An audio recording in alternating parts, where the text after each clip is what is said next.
Hey guys, I want to show you my little craft I did today. It's nature in a bottle. So this one's my therian one. You can see that there's a therian symbol on it. And a bunch of nature in there.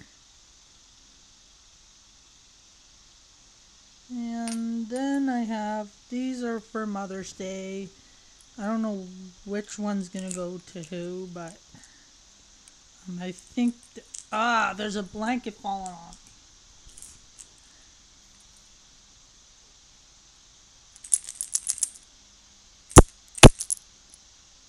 This flower won't stay up.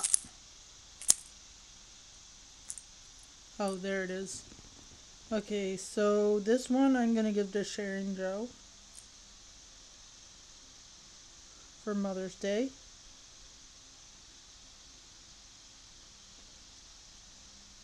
Because they're my moms. And then this one's going to my actual mom for Mother's Day.